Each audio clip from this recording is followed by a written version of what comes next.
Lawmakers dare us to ask, do we really need a state budget? And all kids goes under the microscope. We've got that and more next on Capitol View.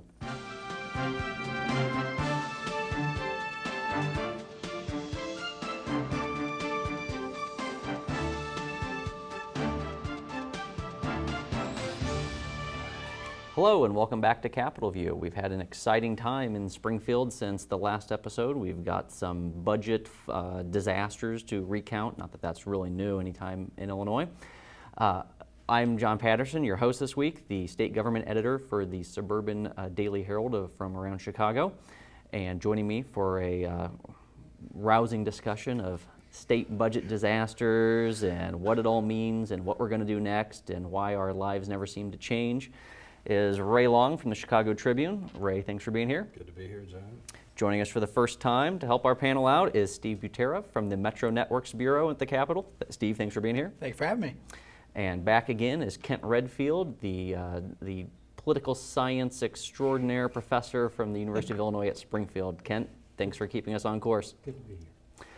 So as I mentioned, once again, the budget has fallen apart in Illinois. Lawmakers left last week without a final plan to spend money, let alone address the $13 billion deficit that allegedly is a big problem. They didn't really do anything with it last year, and it appears they're trying to figure out how not to do anything with it this year while make it look like they are doing something with it, if that makes any sense, but that's kind of the lives we lead. So Ray, start us off and we can fill in gaps and details as we go. Well, it's kind of the latest in a chapter of political disasters, as you said. And one of the things that has come to light here is that the Democrats are trying to put all the pressure on the House. And they're trying to put the pressure on the House Republicans to at least pop over a couple of votes so that they can try to get some borrowing done. If they can get votes for borrowing, then they'll try to patch it over and get through another time, another year with more borrowing. But the numbers of how much they could borrow are just reaching astronomical proportions. They could be $4 or $5 billion before it's all over, depending on how you shake and bake some of these different programs that they're cooking up. The budget plan, there's been several different variations. It's hard to kind of keep track of which one is supposedly a real plan, but we've talked about a plan that would let the governor have emergency powers to tap into all of these various special state bank accounts that hold upwards of $6 billion he could use. He would have to pay it back with 1% interest. It's either within a year or 18 months. 18 months. A cigarette tax increase. They're selling off the rights to the state's legal settlement with cigarette makers. Just kind of like one of those late night deals you see on TV where, you know, you need money now, but, you know, are getting just a pittance of a settlement every month, you know, sell it to me and we'll give you cash now. And that's kind of what the state would do. Slicing a portion of it off. Yes. It's basically almost half. It's only slightly irresponsible. It's not entirely irresponsible. Well, they get all that upfront cash, you know, that's why it's a windfall. So it's a great deal. I should think of it. Maybe I'll buy it. Steve, what have we left out? What did you hear or see or report about for the last couple nights of the session? I'm not even really sure what I heard or saw or reported about because compared to you all at this table, I'm very new. But from the newbie's perspective, it makes as little sense to us too. So. No, that's comforting to know. But from the new person's perspective, it just gives you a sense on how far apart all the lawmakers is. You mentioned that the Senate's putting the pressure on the House, that they say to themselves, well, all we're doing here is staring at the wall, so let's take a couple of weeks off. I'm not sure if that's going to help the problem. I'm not sure if that's going to make borrowing any more palatable. You know, in 2 weeks from today as opposed to today. Certainly it seems that, you know, tax increases are off the table, at least the income tax. The cigarette tax doesn't appear like it's doing much better. So just following it as close as we can. Yeah, it's pretty amazing. One just to illustrate again what we're proposing here, normally the state has a couple of months to kind of settle up bills from one fiscal year to the next, and you end up paying some of last year's bills out of this year's money. We're talking about extending the lapse period all the way till the end of December. So you'd be 6 months period that you'd be paying old bills with new money, which of course is making you further behind in terms of the current year. So it's, you know, it's a lot of sleight of hand to try and get through an election. And clearly part of the dynamics is the Senate Democrats have 37 members. There's only a third of the Senate is up. So they're, you know, you could imagine a scenario in which they might lose control of the Senate, but it's very unlikely. Whereas the whole House is up. And it appears that the Speaker is convinced that there is less political damage by pushing this off for 6 months and not making any of the hard decisions than in raising taxes and making serious cuts. And as long as he believes that, and as long as the Republicans are not willing to contribute any votes to a tax increase or a real set of cuts, you know, I see nothing but stalemate.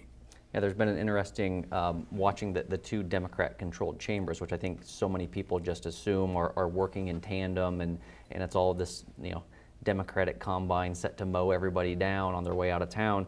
So the Senate, as you said, with its supermajority, last year passed a pretty aggressive tax increase. It went over to the House, never to be seen again. A smaller, less aggressive one was voted down. So they come back this year, so, and we end up with no budget solution. We come back this year, and the Senate has sent over 3 or 4 different budget balancing plans, all pegged on borrowing, only to have them go to the House and the House not be able to come up with the votes on a borrowing plan. Then the Senate comes off with the last plan that I recall writing about was one that involves the pension payment that the state has to make, nearly $4 billion. And rather than skip it, it would just simply tell the governor, well, you don't have to make the monthly payments on that. You still have to make it in the next year, but when you make it is kind of up to you. As I would compare it to your boss telling you, we're not going to cut your pay, but we're not going to pay you for 6 months. We'll give you the full amount we owe you in 6 months, but you're just going to have to make do until then. Clearly the pension systems aren't keen on that because they have to still pay benefits to retirees, and in order to do that, they have to sell off assets. So at the end of the day, they end up with less money in their bank accounts earning income, and that's part of the whole problem of why the pension systems are where they are. So that plan doesn't require any Republican votes, but now the pressure is trying to get all the Democrats in the House on board because, lo and behold, they're not keen on doing all of this either because they're realizing it's perhaps not the best political votes for them, and everything goes into turmoil, and they just go home, and we'll figure out when they come back. And they, you know, they clearly set an early date to get out of town, and we should state that, you know, the new fiscal year does not start until the 1st of July, and you don't have to have a supermajority to do a budget until the 1st of June. But they set a very early deadline, hoping to kind of do the fast shuffle and get out of town. And when they couldn't meet it, then they end up kind of, kind of reinforces this impression they're the gang, you know, that can't shoot straight. And so it's another kind of self-inflicted wound when, you know, they didn't have to set May 7th or you know, as a deadline. So it's just been, you know, one fiasco to the next. It's been pretty inept. I've seen a lot of rank and file lawmakers here who also feel that, hey, you know, it's May 7th. This is the best we can do. Come on, we ought to be able to do something like that. The problem is that they could have come up with this plan in January. There's not a whole lot of creativity to it, and some of the things are like the tobacco plan that John was talking about earlier. That was something that came up during the Blagojevich administration, and Emil Jones, the former Senate president, was a big backer of that idea, and it was discarded out of hand. Now they're so desperate that they're ready to take these kind of ideas and embrace them and hope that they can get through with one-time revenues and then turn to next year after the election and look out, your wallet may be in danger. In case it didn't get addressed on previous shows, as Ray said, that lawmakers appear desperate. They appear to have drawn the line. They're not so desperate that they will take money from utility companies in order to balance the budget. Commonwealth Edison, the utility giant in the Chicago area, made a pretty bold move. Ray, go ahead and well, basically, that. they offered $500 million up front to the state in exchange for a rate freeze for a few years. I believe it was 3 or 4.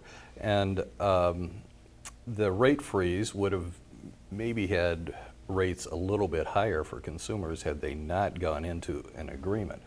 Well, lawmakers thought about it and thought, well, do we want to sign on to that, or could that blow up in our face and make us look like we were agreeing that Commonwealth Edison could have higher rates at a set rate, and if the cost of power goes down and all the comparisons are drawn out and it shows that consumers are getting ripped off, well, then that might be worse than a tax increase. So they decided to pull back their horns and throw that off the table as quickly as possible. But it was a fun 24-hour story. One of those ones that emerged, you know, there's one almost every year, sometimes more than one, and it was kind of like, they're doing what? And, no, we're not, never mind. So the question now kind of becomes, when will lawmakers come back? And as we've kind of just gone around and what they're going to do, you've got, what's your best guess from what you've heard or seen on when they might come back? Well, like you said, they're going to need more Republican support after June 1st, so I think it's fair to say that they're going to be back sometime before that. Whether they believe it's going to take them 1 day or 2 days or a week is what I think that we're all trying to figure out, at least for the moment. So probably the last week of May. I don't think they're going to probably try to do it any sooner than they have to, like you guys kind of alluded to. They really don't do anything any sooner than they have to.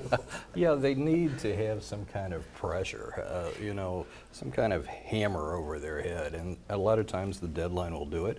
But, you know, there may be some bizarre strategy that would lead them to push it beyond June 1 and get into that 3/5 area where you would need some kind of votes from Republicans in the House. And if they did that, Republicans could stand there and say, we're not going to give you the votes, it's your mess, you figure it out. And then the Democrats would do the best they could to pass the blame around. Now, if that's the strategy, that's a high level of geometric chess that I'm not really sure it will play out the way they want it to. But I don't think they've got very many good options at this point. No, I don't think there are good options, but I think if you get past the 1st of June, you allow the Republicans to essentially shut down state government, and the Democrats will get the blame. I mean, if they won't put the votes on the 60% that you need to pass a budget, then we could get into July with payless paydays and a whole bunch of things, and it just makes the people in charge, the Democrats, look even more incompetent. So I can't imagine that the Democrats are going to go past the 1st of June without putting something there, because it just means that it's going to be mid-July before they can finally get out of town. And every day this is a story, it makes it harder to run in the fall. I would think that like a prime time pay-per-view May 31st live budget showdown and on the House floor, you know, maybe we could come up with a few bucks that way and put the pressure on and really market it and bill it. Well, that's got possibilities. They've tried just about everything else. They've pushed through the couch cushions and can't find the change. So we're going to borrow against the money in the couch cushions. So, and it's a, you know, we're talking, if you're not going to fix it in 1 year, but $13 billion is, you're starting to get 50% of the operating budget of the state of Illinois. I mean, it's hard to overstate how big a hole we have gotten ourselves into with a combination of really irresponsible budgeting and then, you know, bad luck in terms of being in terrible shape and then getting hit with this national recession. So there are no good options. There's going to be pain here. We'll probably end up paying more for a lower level of essential services by the time we're done, and it's probably, you know, better to get it done now than later. But that doesn't seem to be the prevailing opinion at this point. You heard it here first. Kent Redfield's advice to lawmakers: "Get her done." I think was the quote. Yes. The other thing that I've kind of been surprised is that they're going to risk running up against the Blagojevich trial, which I think, especially for the Democrats, could be such a disaster. It's such an airing of dirty laundry. It gives the former governor and his defense crew, you know, a daily forum with the media on, you know, being able to criticize lawmakers, which he's clearly shown a proclivity to do. And I would just thought that they would have wanted to be out of town, shown that things have changed, and be out touting capital projects and road projects and new schools and whatever. And it seems like I suppose on the other side you could gamble that everything that with the budget's going to get overshadowed by the Blagojevich trial, but that's a pretty big political gamble to make. It's a gamble, but I could see some thought going into that, and the idea there, for getting back into the geometric chessboard here, is that okay, we take this time off now, there's no budget there, so reporters can't pick apart any budget because it's not passed. But then if you wait until the end of the month, reporters can still pick apart the budget, but they'll be competing for space with the massive news coverage of the Blagojevich trial. And therefore, as John was saying, it could be overshadowed. But that's a big roll of the dice, but one that I believe underscores Kent's thought there about how it probably won't roll into June. Yeah, the risk you run is that whatever we might uncover could end up kind of coinciding with whatever is going on in the trial or lend greater credence to it, and then you've quickly painted yourself into a corner of you know, despair for the Democrats. Questions about all kids, for example. Nice transition, right? You should host. The Governor Blagojevich, his vaunted All Kids program, which was the hallmark of his tenure other than the impeachment, it was the program that he had hoped would turn into perhaps a White House bid, and it was to provide all kids in Illinois, regardless of income and regardless of immigration status, a chance for insurance. If you made if your family was exceptionally wealthy but couldn't get insurance for you, you could get insurance through this. You would have to pay a premium, whereas if you were below a certain income level, you could get free insurance, and the state taxpayers would pick it up. It's been a controversial program for how it was launched, for how it was used. The healthcare agencies in the state routinely didn't provide much information about it. The Daily Herald had a kind of attempt at making a run at this a couple years ago to find out how much they were paying for illegal immigrants' health care, because you can't send those costs on to Washington. You have to cover them solely by the state. If you send them to Washington, you incur penalties, and the response we got back is, we don't know, which is impossible. They have to separate that money out, right, and they just wouldn't tell us. Well, an audit came out this past week that actually looked into it, determined that the expansion cost taxpayers in the neighborhood of $70 million a year, and that it turned out roughly 75% of the enrollees were illegal undocumented immigrants. Though the auditors cautioned that the record keeping was so shoddy, they're sure that number is inflated and double counted, and they found mistakes in it to find that some of the undocumented immigrants were in fact legal, and they should be sending them on to Washington to get federal health care dollars. We'll tell the story about the mold, John. So it's everybody loves if I can that. sit back for fireside chat time here. But there was one passage in the audit, and audits are usually pretty boring, so you got to look for the fun stuff in there. But there was one passage that's kind of a microcosm of Illinois government at this point, and it said that state auditors had requested 100 case files to see if there were any residency checks to find out if the children enrolled actually lived in Illinois. And they found that in 98 cases, there were no checks. They couldn't tell if the children lived in Illinois or not. No one had ever checked it. They were only able to check 98 cases because of the other two. One, the healthcare agencies couldn't find, and the other one was inaccessible because of mold.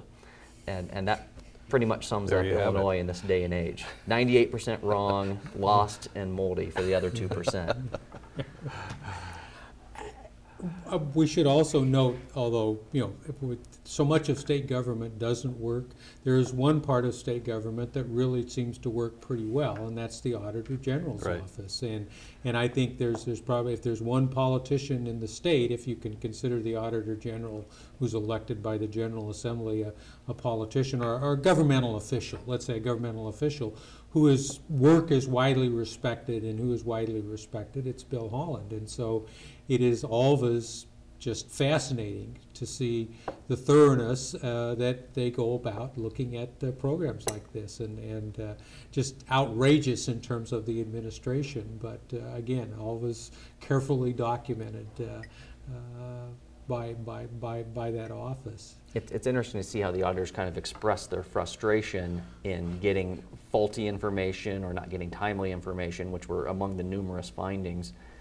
Some of the others were that the cutoff is you're not supposed to get benefits past the month in which you turn 19, and they found several instances of people getting benefits well beyond that month.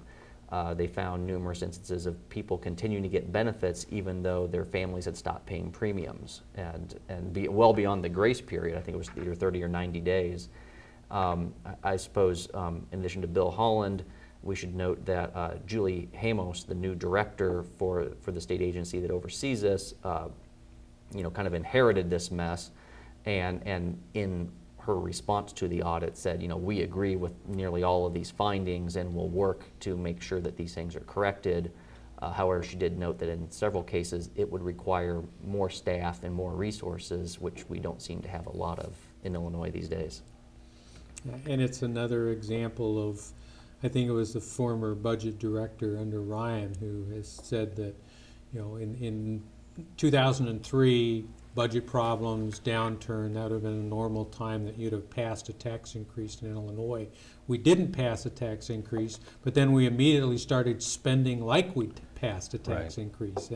And All Kids is a perfect example of that, of just adding, it's great to provide health care for children. Who could be against that? But we had absolutely no money to back it up.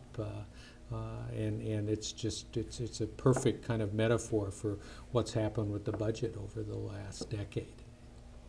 The problem is it doesn't seem like there's, like you said, much that can be done about it. If you hire the resources to go through all of the files and take out all the people that don't qualify, now you got a lot of uninsured people. You've hired a bunch of new staff, and how much money did you really save? It's $70 million is a big number. But it seems like something we might just be stuck with for now. And then we've overlaid federal health care on top of it, and so part of this will get sorted out in terms of the implementation of that. So it's we will, the Blagojevich trial will remind us of all of the, he's the gift that keeps on, I don't know, giving is not exactly the right phrase. Kicking maybe. Kicking maybe in terms of state government. I mean, it will take a long time to recover from his administration. Speaking of things that won't go away, legislative scholarships. There was a proposal in the General Assembly to do away with them. That didn't really go anywhere, so lawmakers came up with a different plan that would have imposed, basically said that if you'd given money or your family given money to the lawmaker rewarding them, then you were ineligible. The governor didn't seem to like that, so well, Ray, I know this is your baby here, so have at it. Well, this is one of those programs where every year, legislators are allowed to have 2 4-year scholarships that they hand out, one to the U of I and one to another state. And if I can interrupt real quick, they're not really scholarships because there's no money attached. It just tells the university you can't charge this person. Yeah, it's a tuition waiver in the parlance of the legislature, but in reality it's a free ride. And so what happens is these lawmakers, again, they have these 2 sets of 4-year scholarships or 4-year waivers, and they divide them up, maybe a semester here, give 8 a semester in one set, and maybe a full year to somebody else, and maybe any kind of combination, as long as they don't exceed their number of 4-year rides. So this has become one of those deals where you've got relatives and kids of lawmakers and campaign contributors and all sorts of volunteers have gotten these waivers from a lot of lawmakers. Become obviously controversial because it looks like somebody's getting an inside deal. Well, there are other lawmakers who do have kind of a straight up, if you will, situation where they run their program with school administrators reviewing the applicants and all that kind of stuff. But the ones that get all the headlines are the ones that are more outrageous, if you will. And so the House, again, voted to ban these scholarships altogether. And then it went over to the Senate, and there were a couple of hearings on some ban proposals, and then all of a sudden John Kellerton, the Senate president, put together the other plan that you talked about. Some of the reporters who had worked on scholarship stories earlier at the Tribune then examined that legislation and determined that none of the ones that had been problematic would be covered by the reforms, if you will. So when it went back to the House, they said, well, this may be all we'll get, so we better take a baby step, if not, you know, a full step. And they passed that. Quinn then, last week, said, you know what, this isn't good enough. It ought to be banned. I'm vetoing it. It's not one of those deals where he's going to rewrite it and maybe write in a ban or something like that, but he's going to veto it outright. So we'll see what the next drama is here. But President Kellerton's office says, well, this is an issue that we can't really deal with now because we ought to be focused on the budget. And so maybe it won't come up until after the election. So the risk for the governor and for the lawmakers involved in this for deciding what to do next is, as Ray said, this is a baby step. Is it better than nothing? Because at this point, is from what the risk for Quinn is, everything would stay exactly the way it is, and you wouldn't get any changes. The scholarships continue, even though apparently everybody has voted in some way to either change them or get rid of them. And you know, you go on from there. But everybody has a vote to say if they want to run for a campaign on saying, right, look, I voted to change this. Right. Looks good on a brochure, and, right, and policy doesn't change at all. Voted for reform Yes. of the scholarship program, and everybody's definition of reform is something different.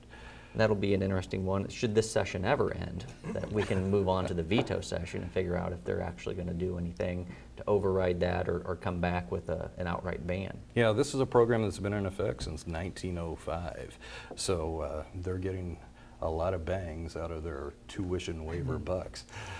So if you've learned anything from this edition of Capitol View, it's that apparently nothing is changing. So we're out of time for this week. I'm John Patterson. I'd like to thank Ray, Steve, and Kent for joining me. And please tune in next week for another Capitol View, and maybe something will change then. Thanks a lot for watching.